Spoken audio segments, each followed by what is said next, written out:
para mencionar también la institución. Y me gustaría justamente aprovechar que está junto a nosotros. Se da la lógica, al parecer, que es bastante difícil el acceso hasta esos lugares. Escuchábamos también las palabras del propio alcalde que decía, hay lugares a los que no hemos podido llegar. Y claro, hay gente que quiere ir a ver, hay gente que quiere ver cómo están sus casas, pero también hay personas que van a ayudar. Me imagino que eso no es para nada recomendable en este momento, tener esa actitud cuando hay que reaccionar frente a la emergencia. Bueno, la verdad es que todas las personas que tienen buenas intenciones en este tipo de emergencia, en algún momento pueden transformarse en un gran problema. Dado que acudir a esos lugares puede poner en riesgo su vida y poner en riesgo la vida de los demás. Dado que no tienen los conocimientos ni tiene la ayuda material para poder ayudar. Dado que estamos en sectores que son inaccesibles, con poca agua, con gran cantidad de matorral, con gran cantidad de pasto seco y con mucha carga combustible, que son algunos de los factores que han propiciado que esto se vaya extendiendo con rapidez. O sea, siempre hay una tendencia a pensar que los productos son peligrosos por su conformación química, pero también son peligrosos por su conformación física. Entonces, el pasto seco, la basura, el papel como tal, a altas temperaturas, con baja humedad, evidentemente pueden hacer que el fuego se transforme en un reguero y en algunos lugares incluso parezcan casi explosiones de fuego y vaya avanzando con gran rapidez. Incluso haya gente que no tenga ni siquiera tenga oportunidad de huir. Por lo poco predecible que es esto, por ello entonces se justifica absolutamente la medida de evacuar, por ejemplo, hasta 2.500 personas que, si bien no tienen el fuego encima de sus viviendas, todo podría cambiar de un momento a otro. Aun cuando no está el fuego sobre ellos, aquí hay una cuestión que no podemos evitar. Cada uno sabe dónde vive y cuáles son sus peligros inminentes. Si hay mucha carga combustible y el pasto llega hasta el propio patio de la casa. Las casas son de construcción ligera o artesanal, mucha madera. Es evidente que ahí hay un foco de propensión y de extremo peligro. Ahora, ¿qué es lo que sucede? El fuego aquí no se mueve de forma lógica. Esto va a depender mucho de los vientos, de la sequedad, y esto puede hacer, incluso en las quebradas se produce fenómenos un tanto ilógicos, por decirlo así, aunque son lógicos en las quebradas, y los fuegos pueden salir disparados a diferentes sectores y pueden provocar propagaciones violentas. ¿Qué tan preparados estamos como población para poder reaccionar ante este tipo de emergencias en particular, incendio? Porque nos hemos cansado un poco de hablar de cómo reaccionar frente, por ejemplo, a las alertas de tsunami, a un terremoto, pero en este tipo de casos, al parecer, no tenemos mucha educación. A ver, yo, además de especialista en incendios, soy especialista en emergencia. Y me extraña mucho a mí ciertas afirmaciones cuando alguien hace un par de evacuaciones y dice, cambió la cultura. Porque la cultura no cambia con 2 evacuaciones. La cultura cambia en la educación básica, en la educación media, pasando este tipo de materias de forma ordenada, cambiando la conducta de aquel niño, de aquel joven, y después reforzándolo en la medida que va creciendo. Este tipo de situaciones da a entender que no hay una cultura de prevención. Antes del incendio ya teníamos todos claros que ahí hay pasto seco, que no hay limpiezas, que hay botaderos de basura, que no hay un autocuidado, que hay una tendencia en que la gente que habita esos sectores está esperando que la municipalidad le vaya a limpiar, le vaya a ordenar la casa. Entonces tampoco hay una acción de autocuidado de los propietarios, en términos de que mi patio y alrededor de mi casa es mi preocupación. Y por lo mismo, si yo soy el que boto la basura en la quebrada, tarde o temprano eso va a ser factor de que se me queme mi casa. Entonces aquí hay todo un tema, digamos, un tema de Estado y un tema también local. Entonces cuando yo quiero cambio de conducta, voy a los colegios, esto se toma como una unidad sistematizada, porque aquí hay mucho tiempo para hacer castellano, matemáticas, pero este tipo de cosas es extra programático, entonces así no sirve en un país que casi tiene... lectivo. Claro, justamente.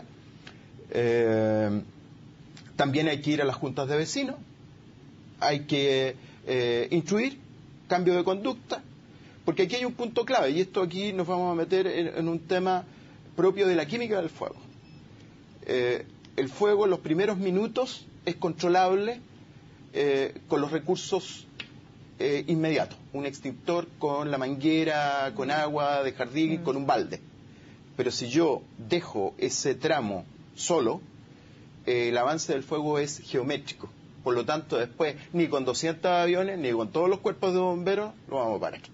Entonces aquí hay un tema que parte en la prevención, parte en programas macizos, robustos, para que la gente entienda de qué es lo que es, que no vea esto como a futuro, que en el futuro podría suceder un incendio, que en el futuro podríamos tener un terremoto. No, el peligro está aquí y nosotros podemos hacer mucho con prevención. Ahora, Luis, es sumamente entendible, creo, la actitud de las personas cuando ocurrió una emergencia. Lo primero que intentan, como por inercia, tratar de sacar la manguera o lanzar agua, y lo hemos visto en millones de oportunidades con el afán de controlar.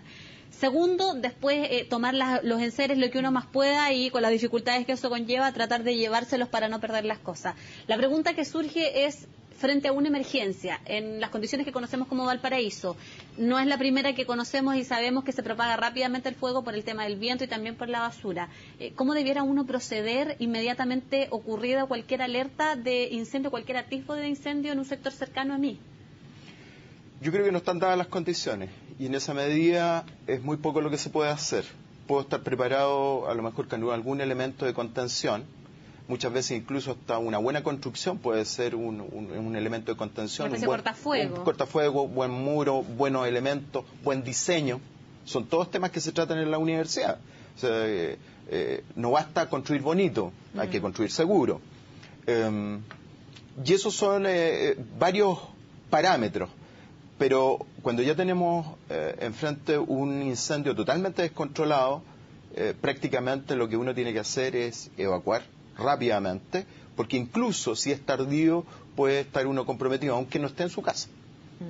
¿Por qué? Porque finalmente ustedes se darán cuenta, y las imágenes que ustedes mismos han mostrado, uno ve cómo salta el fuego, ¿cierto? Entonces aquí hay un tema convectivo, en donde muchas veces el fuego salta y la gente queda encajonada, queda encerrada. Entonces, bueno, dadas estas mismas condiciones que estoy diciendo, de falta de limpieza, falta de diseño, no buenos materiales, legislaciones fuertes en términos de que haya lugares en donde simplemente no se construya, es evidente que estamos en una trampa si es que esto no se controla en los primeros minutos.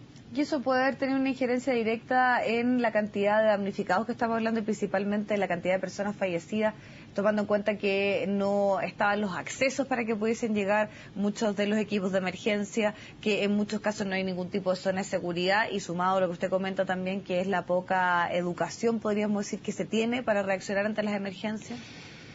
Lo que está haciendo hoy día Bomberos, por ejemplo, es un acto heroico.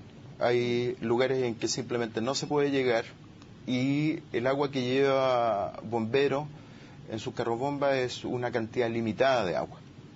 Si no hay buena cantidad de litros de agua por redes, en este caso grifos, que lleguen hasta estos mismos lugares, técnicamente lo que estamos viendo es un acto heroico, porque se está tratando de contenerse grandes masas de fuego con poca agua o con agua insuficiente, si ustedes quieren.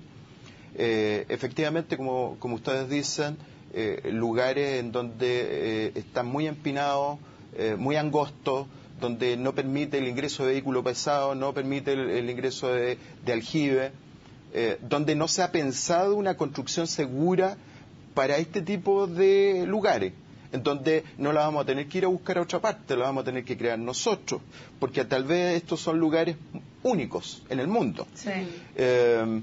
Pero hay soluciones en el mundo que se han ido dando. O sea, Japón, cuando se encuentra que tiene incendios y no tiene agua, creó el diseño de espejos de agua, piletas, lagunas en las plazas, en sectores que finalmente, además de embellecer, eran elemento clave en el momento de los grandes incendios para sacar esa agua.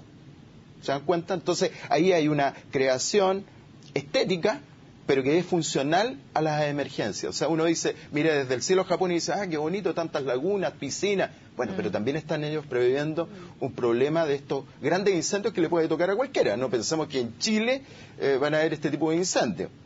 Incluso uno podría pensar hoy día, y de hecho yo puedo señalar, el Cuerpo de Bomberos Santiago está desarrollando una especialidad que es abastecimiento. ¿Por qué? Porque muchos incendios se propagan o llegan a niveles tan violentos porque falta agua. O sea, no basta con tener grifos, hay que tener el agua suficiente. Y eso significa, en muchos casos, llevar el agua a ese lugar donde falta. Aquí estamos al lado del mar. Entonces hay que crear, ¿cierto?, una fórmula en donde seamos capaces de trasladar agua a ciertos lugares para que esta agua pueda ser sacada y nos sirva para controlar el fuego violento tal como se está dando. Vuelvo a insistir, muchos aviones, muchos bomberos, pero si no hay agua, es muy difícil poder controlar este tipo de situaciones. En una ecuación lógica, a mayor cantidad de calor, poca cantidad de agua, no se puede controlar el fuego. Esa situación, si se mirara eso, podría también ir mezclado con el tema de los accesos, porque sabemos que no hay acceso, y en Valparaíso hay lugares donde ni siquiera hay acceso vehicular para los residentes que tienen vehículo. Tienen que subir en escalera y dejan un poquito más abajo su vehículo, por lo tanto no puede pasar menos un carro de bomberos. Pero claro, primer tema que debe subsanar es el tema de llegar a la zona, y segundo, el tema de que no tiene agua. Si pensáramos en esto, ¿cómo solucionamos o cómo complementamos el tema del acceso? Estamos un poco hechas manos. ¿O hay otra vía por la cual podamos combatir sin necesidad de subir un carro? Se puede trabajar de forma aérea, pero cuando ha llegado a niveles de fuego tan intenso, tan complicado, ni aunque aumentemos los aviones o los helicópteros, igualmente va a ser difícil. Es por eso que esto es más bien un tema de planificación, ir dando soluciones constructivas, de diseño, para luego, cuando se producen este tipo de emergencias, poder actuar coordinadamente. Entonces hoy día estamos un poquito a otras manos y lo importante, esto es lo mismo que los terremotos. Esto va a ser seguramente el inicio de algún proyecto de ley. Y como decía otro profesor conocido mío, un caballo se va a transformar en camello. ¿Por qué? Porque finalmente van a ir transformándolo y después no va a salir ninguna ley y vamos a estar en lo mismo y va a pasar lo mismo que está pasando hoy día, que fue en el 2013 y que fue el 2008. Aquí hay una tendencia de echarle la culpa siempre al gobierno de turno, pero este es un problema de Estado. La seguridad es un problema de Estado, en donde debe estar la academia, donde debe estar la universidad, así como la UTEN se preocupa de estos temas, claro, y otras universidades, la Universidad de Chile, etcétera. También tiene que estar los legisladores y también tiene que estar los bomberos, que son aquellos que apagan el fuego. Entonces muchas veces cuando se hacen estas comisiones, falta una de estas partes y queda algo cojo que finalmente tiene solamente una visión y no se logra el objetivo principal, que es salvar vidas y bienes. Claro, algo que tiene mucha concordancia con lo que comentábamos durante esta mañana también con Iván Poduje, que es urbanista, que también obviamente explicaba y ponía énfasis en eso. Y tomando ese punto, hablamos mucho de que son construcciones ligeras, que muchas de esas personas tal vez llegaron de una manera, podríamos decir, formando campamentos ahí, pero también hay ciertos edificios estratégicos. Estamos hablando de hospitales, de comisarías, de colegios, de lugares que no tienen que estar en zonas que corran riesgo y tampoco se estarían respetando la normativa ahí. Ahí me imagino que ya estamos hablando de una situación aún más compleja, porque esos edificios o esos lugares tienen que responder sí o sí ante una emergencia, y igual muchos de ellos se quemaron. A ver, nos estamos acostumbrando a que los hechos nos aplasten. Entonces, alguien construyó mal o artesanalmente y después aprobamos esa construcción, aunque esté mal construida. Que lo hizo con desechos, que lo hizo con rieles, bueno, y sabemos que eso después va a fallar. En términos de construcciones estratégicas, hospitales, que son construcciones que tienen mayor exigencia por lo que son. O consultorios pequeños, estoy pensando... Sí. pero es evidente que también tenemos que entender cuál es el entorno, y aquí hay lo que se llama soluciones constructivas, soluciones que hacen que esos sectores puedan aumentar su seguridad, puedan aumentar su accesibilidad.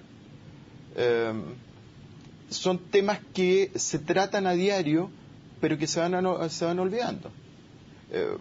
Voy a dar una suerte, digamos, de pista, ¿no? Un edificio que privilegie la luz natural es más seguro que aquello que encierra y no le deja luz natural, y en determinado momento nos quedamos a oscuras. O sea, con un simple secreto, claro, con una simple señal, hacemos un cambio y hacemos de un edificio más seguro.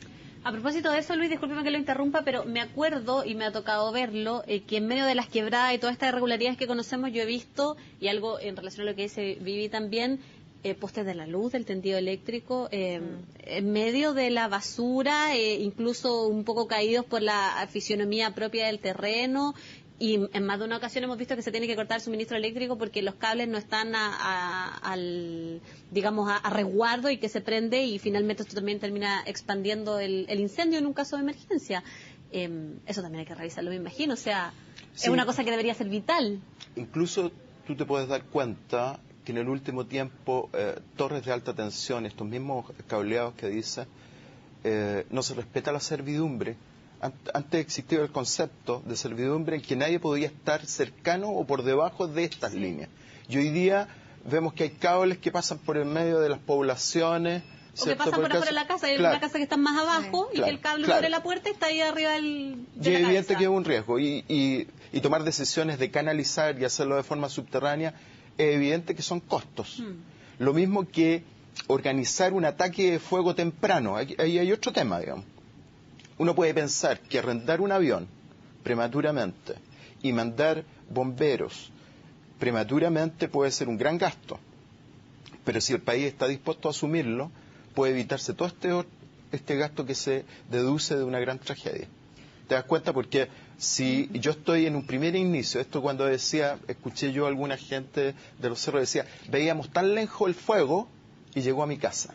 Entonces, si yo veo el comienzo de un fuego, y en ese comienzo del fuego tengo una estrategia en donde envío material aéreo, o sea, ya no espero que sea el último eslabón de la cadena, sino que envío una gran fuerza, como sé que tengo un riesgo inminente, paro ese fuego a un bajo costo con respecto a lo que podría ser una de estas tragedias. ¿Te das cuenta?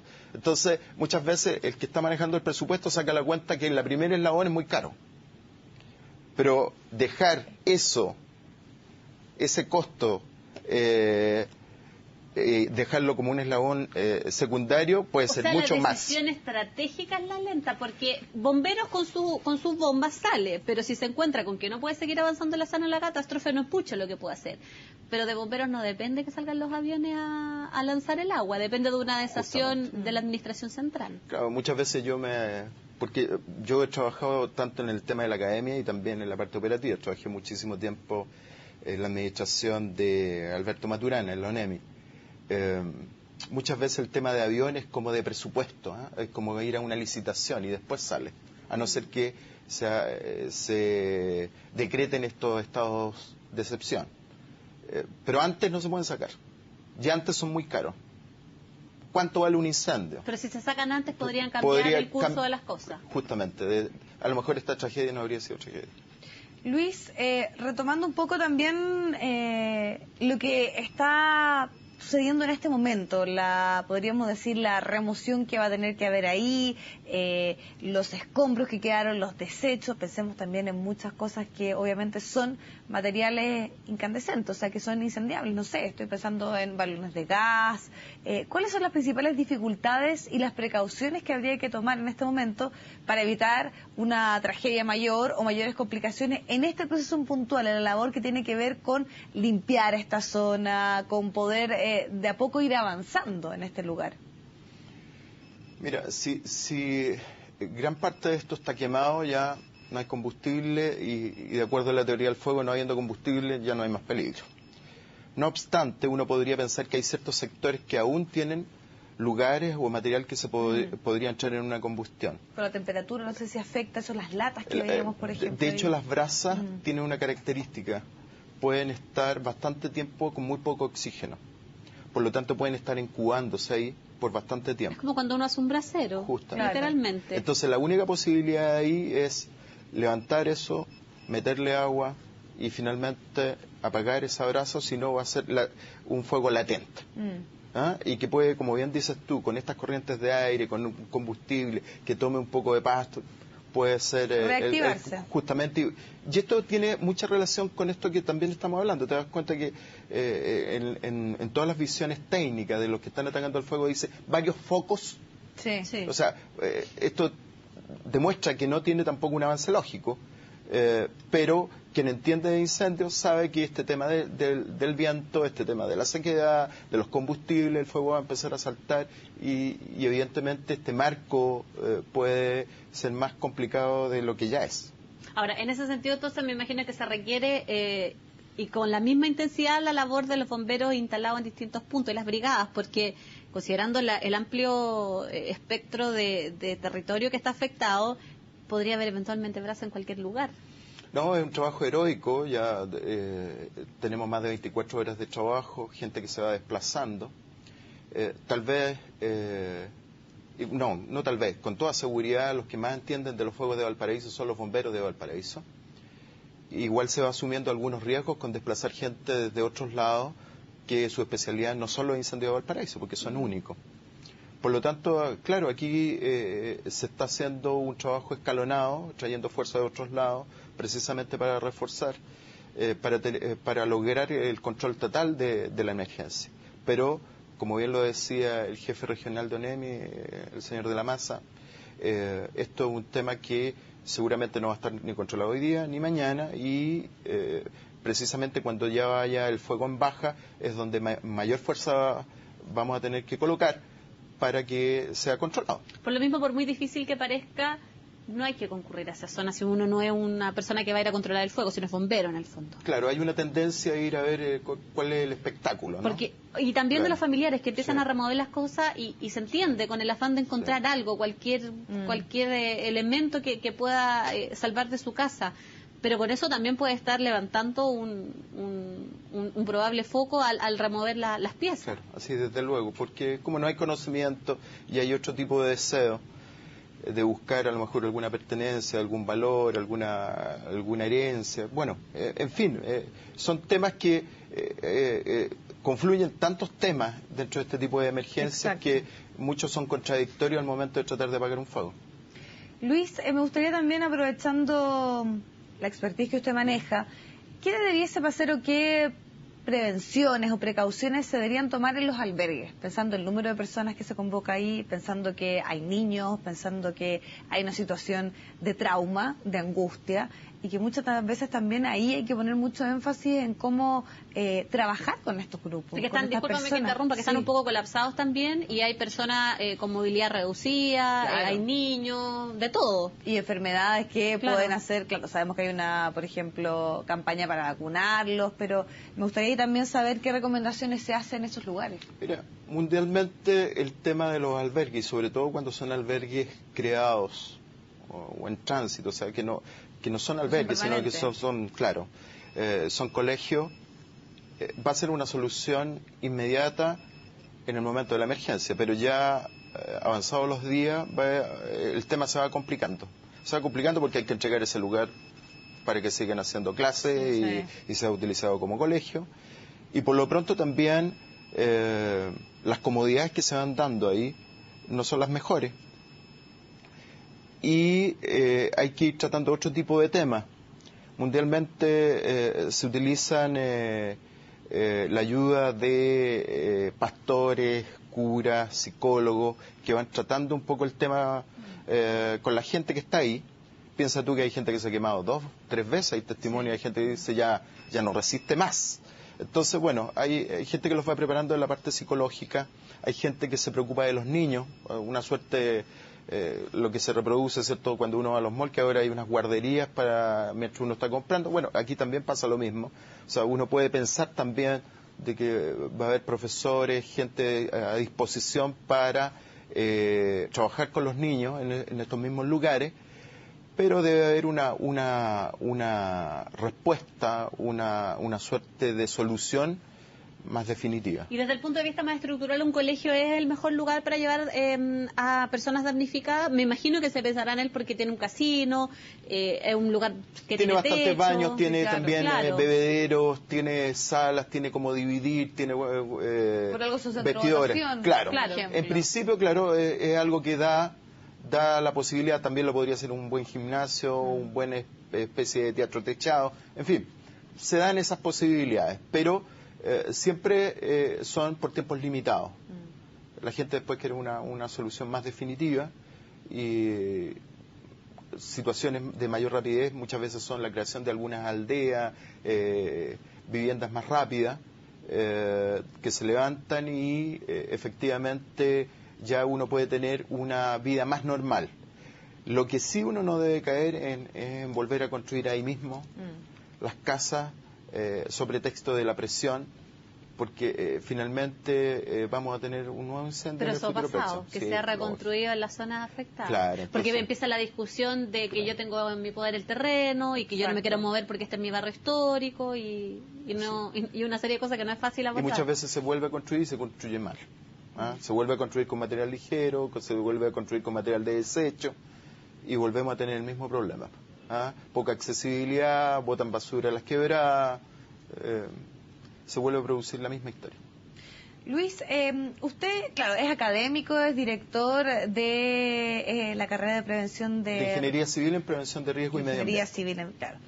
Pero lo hablábamos también primeramente de la falta de educación respecto a este tema. ¿Falta también profesionales que estén en contacto directo? O sea, también aquí podríamos decir que hay una falla en la cantidad de personas que se dispone o falta voluntad más bien. Porque ¿por qué estamos tan alejados y tenemos tanto desconocimiento de cómo reaccionar frente a las emergencias?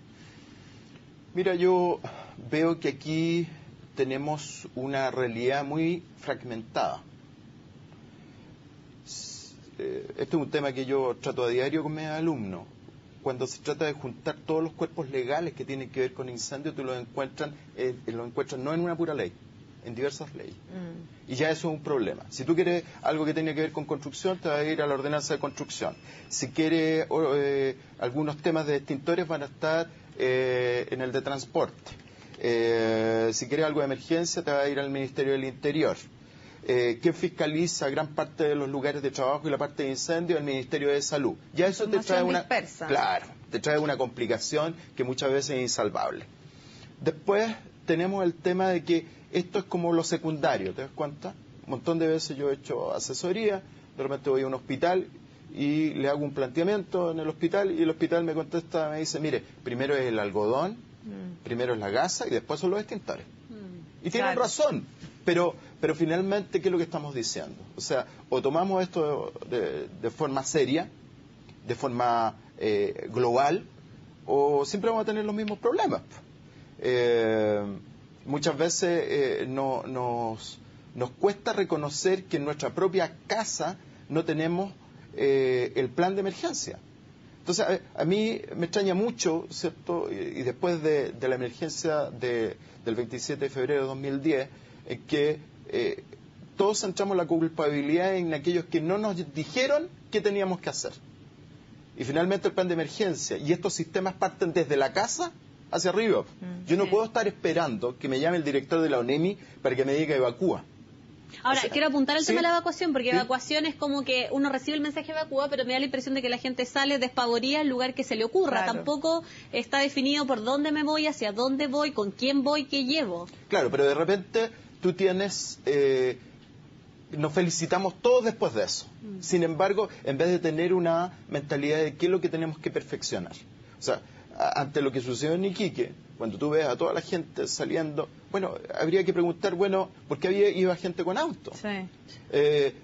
¿Cuál fue la distribución para sacarlos de tercera edad por un lado y sacar a aquellos que iban en silla de ruedas? Bueno, esto es lo que empieza a suceder. Entonces, efectivamente, y yo quiero ser muy enfático, antes del 2010 y el tema de los terremotos, muchos de estos ramos, asignaturas en la universidad se estaban sacando, se estaban cambiando por otras que se entendían porque no teníamos terremotos, porque no tenemos incendios tan grandes. Ese era un poco el predicamento. Entonces es evidente que son cuestiones que hoy día se tiene que pensar. Si tú compras una casa, si tú compras un departamento, si tú quieres vivir en un lugar, la gente va a ver la alfombra, va a ver el jardín, va a ver cualquier tema, pero nadie se pregunta, ¿esto está certificado contra incendio? ¿Esta puerta resiste?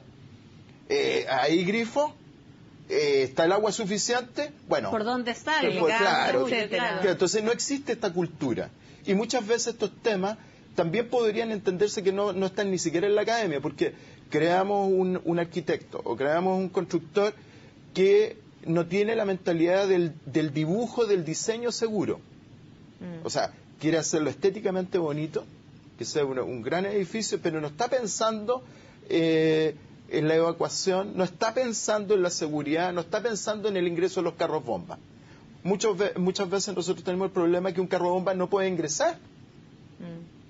Hoy día, por ejemplo, que se diseña tanto con piscinas, hay un condominio. Por ejemplo, ¿cuál es la lógica que esa agua que está en la piscina en determinado momento de emergencia no pueda ser parte del stock de agua que necesitan los bomberos para poderlo usar? No. O sea, ¿y qué es eso? Una cañería con un bypass. Y no está. Entonces hay muchas cuestiones que yo creo que hay que sentarse en una mesa técnica y donde hay que llegar a ciertos acuerdos. Tenemos un organismo como la ONEMI que coordina ciertas acciones, pero que no tiene mayor injerencia en las leyes, pues. O sea, está viendo los problemas y no puede ir a decirle al legislador, oye, tratemos de cambiar esto, pues. Y de la misma forma, el que está en la municipalidad no tiene mayor injerencia y así nos empezamos, ¿cierto?, a construir esta realidad fragmentada. Luis, estamos hablando de las responsabilidades que tienen tanto, podríamos decir, las autoridades, nosotros, la falta de autocuidado, pero que también, ¿cuánta responsabilidad tienen que tener? Estamos hablando del sector privado que muchas veces además cumple una función estratégica que es, por ejemplo, estar a cargo del suministro eléctrico, las redes de agua, la empresa que, por ejemplo, sabíamos que, y fue un tema que se debatió muchísimo en el caso, me acuerdo, de Rodelillo, que no estaba la red húmeda, no estaba, parece que hubo un problema ahí. Con las cañerías. Las cañerías con agua. Katy también lo comentaba, los cables del tendido eléctrico muchas veces pasan por donde quieren. Entonces me imagino que también ahí hay harta irresponsabilidad y hay harto que se deja, podríamos decir que queda un poco al debe, que no pasa, parece, de una cierta regulación o exigencias mínimas. Bueno, en este país hay muchas cosas extrañas a partir de este tema. Estos sectoriales, estos temas de electricidad, de gas, están en manos de privados. Y cuando hay este tipo de emergencias son como invitados, así como si yo quiero voy. Claro. Y no entran en una tutela de emergencia tampoco, que debiera ser eso, así. Incluso lo pienso hasta en algún canal de televisión en determinado momento en transformarse en el órgano oficial de difusión de qué es lo que está pasando. Pues esto no se trata de captar noticias, ni se trata de que si estoy dando mejor servicio telefónico o no. Aquí estamos diciendo de cómo yo cautelo lo mínimo exigido para que esto funcione. Entonces,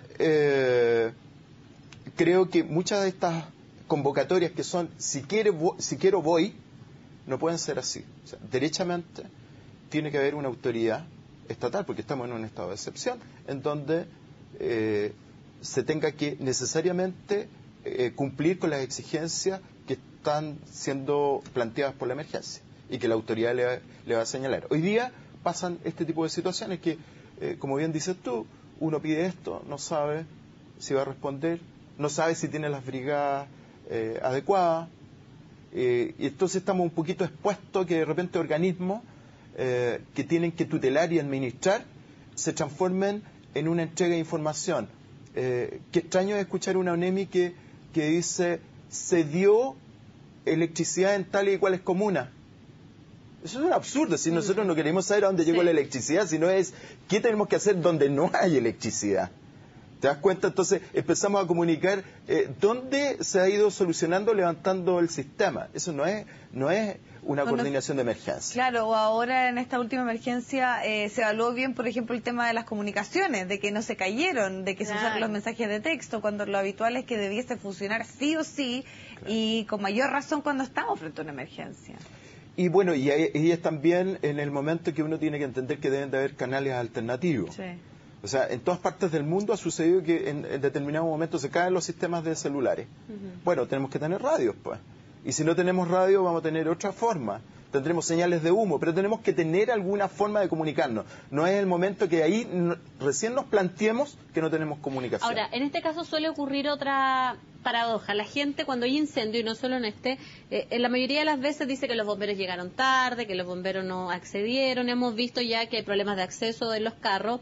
Y también no debemos olvidar, creo, y hay que recalcar en esta oportunidad, que los bomberos van voluntariamente a atender las emergencias, que los bomberos no están obligados a hacerlo, que los bomberos cuando uno va a algún lado y le piden una colaboración, yo no sé si toda la gente se pone la mano o si los legisladores se preocupan de buscar una solución definitiva y profesional para mezclar con el trabajo que hace la ONEMI, porque tampoco, creo, puede recaer la responsabilidad total en una organización que es voluntaria.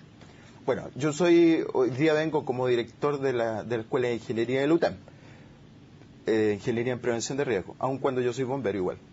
Pero el tema de ser voluntario es para ingresar. Los que ingresan al sistema voluntario después están obligados a asistir.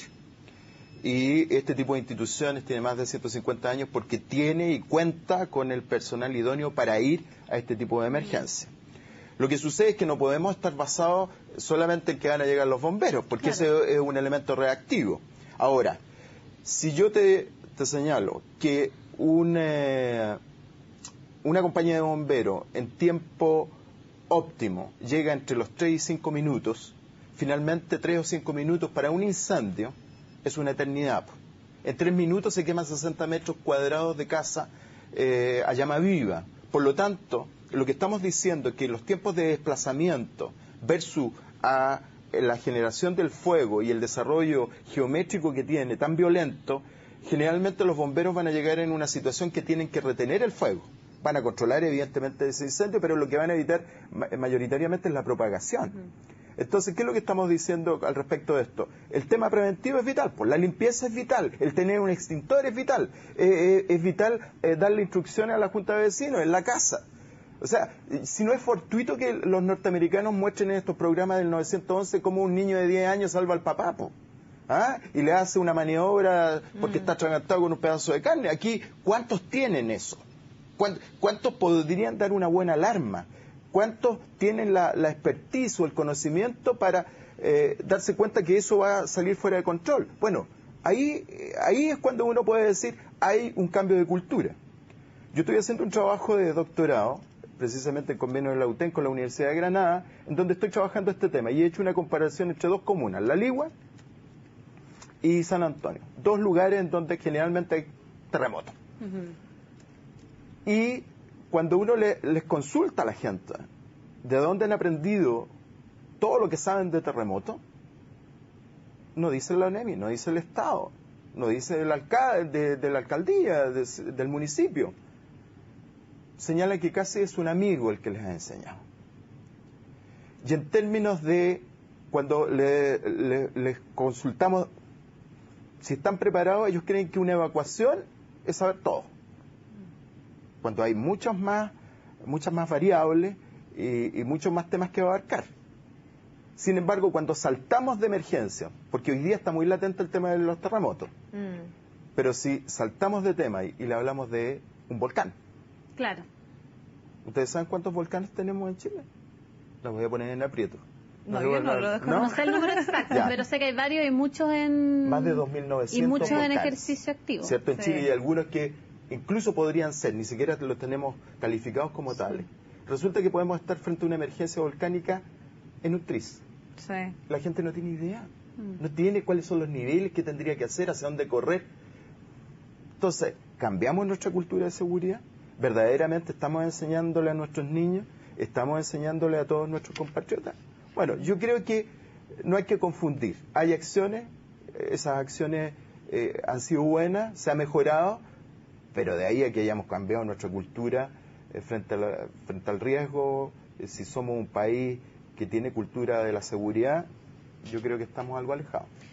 Y desde esa perspectiva, ¿cuánto tiempo puede tomar? Porque los cambios culturales toman años. O sea, esto es pensar en nuevas generaciones que tendrían que el día de mañana... Podríamos decir que hay que empezar a educarlos desde los jardines infantiles, desde el colegio, y hablamos un poco de eso, ¿no? Los japoneses, ¿cierto? Los europeos parten de los jardines infantiles. Mira, el tema es sumamente importante. Creo que no hay que focalizarlo en cuánto nos vamos a demorar, sino cuándo vamos a comenzar. Ese es el punto. Porque todos los que piensan están pensando en el gobierno que tengo yo, que tiene 4 años. En 4 años no lo vamos a hacer. Por eso que es una política de Estado. Entonces, preocupémonos cuando comenzamos y veamos el tema de cambio cultural. No pensemos que nos vamos a demorar 10 años, pero partamos hoy día, cosa que en 10 años sí podamos veamos cómo tener... avanzamos, claro, en el fondo, más que cuando terminamos. justamente. Luis Carrasco, de la carrera de Prevención de Riesgos de la Universidad Tecnológica Metropolitana, le quiero agradecer mucho por haber estado con nosotros acá en CNN Chile. Por lo que hacen también, ¿cierto?